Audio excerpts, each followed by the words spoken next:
এই মুহূর্তে বাংলা একাডেমি ও সোহরাওয়ার্দী উদ্যানে শুরু হয়েছে মাসব্যাপী অমর একুশে বইমেলা। বইমেলার উদ্বোধন শেষে বক্তব্য রাখছেন প্রধান উপদেষ্টা ডক্টর মোহাম্মদ ইউনূস।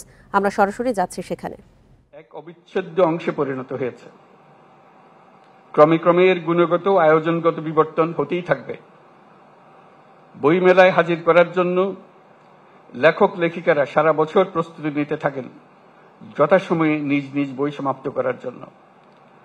প্রকাশকরা অনেক আয়োজন করেন নিজেদের বইগুলো যথাসময়ে হাজির করার জন্য, গুণগত প্রতিযোগিতা সৃষ্টি করার জন্য এবং আগ্রহ বাড়ানোর জন্য।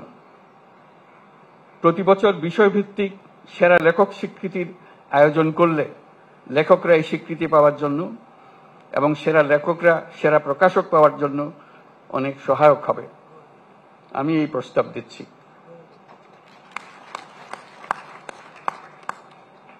আমরা যদি একুশের ভাষা আন্দোলনকে আরো গভীরতর প্রেক্ষিতে স্বাধিকার আন্দোলন হিসেবেও দেখি, তাহলে অমর একুশের গণ্ডি বৃহত্তর হয়ে দাঁড়ায়।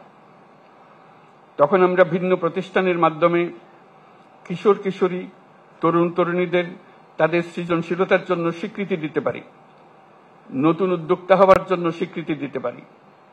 শহর ও গ্রামের নারী পুরুষকে কৃষি, শিল্প, সাংস্কৃতিক জগৎ, বিজ্ঞান, বাণিজ্য, শিক্ষা, অন্যান্য ক্ষেত্রে যারা নির্দিষ্ট বছরে জাতির জন্য অবদান রেখেছেন তাদের স্বীকৃতি দিতে পারি, তাদের জন্য আনুষ্ঠানিক আয়োজন করে দিতে পারি।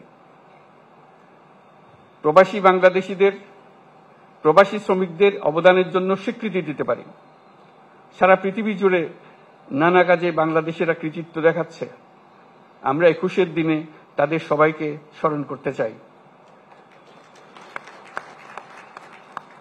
তারা সবাই একুশের দিনে নিজের দেশকে স্মরণ করে সবসময় অনুষ্ঠান করে।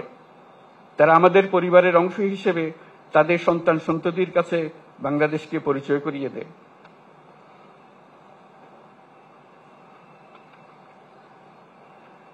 আমার সব কথা আপনাদের গ্রহণ করতে হবে এমন চিন্তা করি না, তবে নিজের বলার সুযোগ যখন পেয়েছি তখন বলে রাখলাম।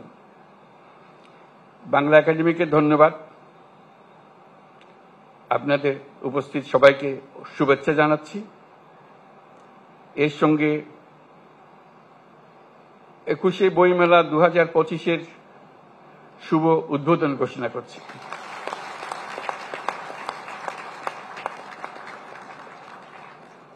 মহান আল্লাহ আমাদের সহায় হন।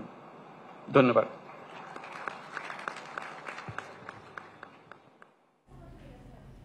সোহরাওয়ার্দী উদ্যানে মাসব্যাপী অমর একুশে গ্রন্থমেলা উদ্বোধন শেষে বক্তব্য রাখছিলেন প্রধান উপদেষ্টা ডক্টর মোহাম্মদ ইউনূস। আমরা সরাসরি ছিলাম সেখানে।